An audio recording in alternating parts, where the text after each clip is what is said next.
Hello, my name is Colby Thompson, and this is a video, a part of the A Better State series, a series devoted to figuring out ways that we can make Arkansas State University an even better place. Today's video is centered around online classes, and specifically a proposal to make the cost of online classes for in-person students the same price as online classes for online students. And basically the reason that I think this should be is the school needs some sort of financial incentive to make sure that they're trying to offer as many in-person classes as possible. In my personal opinion, I believe that online classes are typically an inferior method of education than in-person classes, but that's just my opinion. So I want to go out today on campus, interview some people, see what their opinions are. So what would be your opinion on the quality of the education you're getting in an online class versus an in-person class? I think an in-person class is definitely better than an online class. I feel like I'm learning less, and it's just not particularly like that enjoyable. It just depends on the effectiveness of the instructor and how good they lay out their assignments. But if you had to pick which one you think you do learn more in, which one would you say that would be? Online. The online classes are honestly a lot easier. There's not as much work involved. You can kind of just do things at your own pace. So like when you're saying it's easier, do you feel like you're learning as much? No. When you study well and you actually try and learn the material in online classes, you can get just as good as an education. But I think online classes are much easier to cheat through, and you learn less because you don't have somebody talking to you or doing physical assignments with, and you don't have classmates that you're in a classroom just learning together with. So I would say in person probably is better for learning and retaining information. It honestly does just depend on the subject. For more information-intensive courses, I would say in person.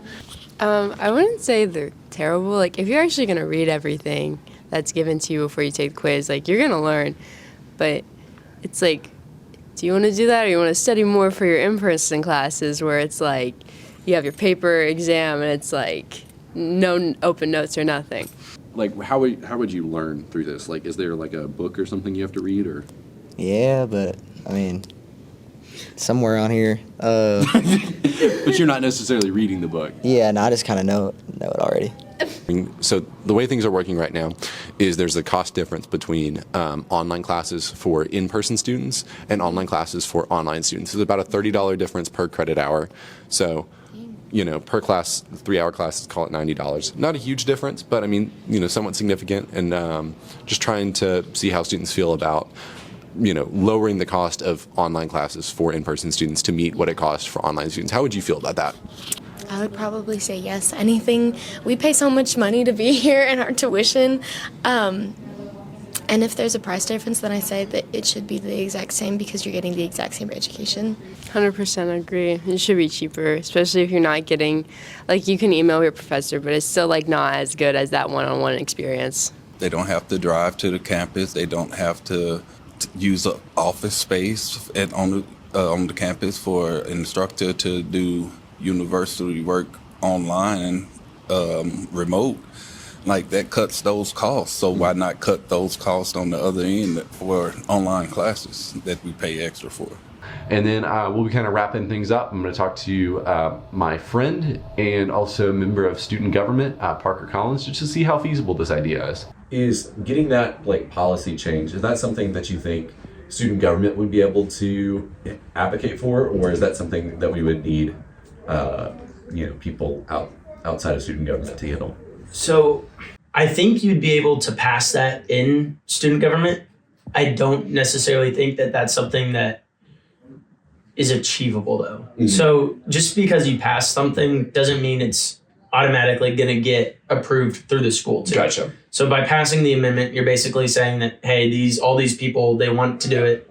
They voted for doing it. Yeah. So the school should do it. But that doesn't necessarily mean that they will do it. Gotcha.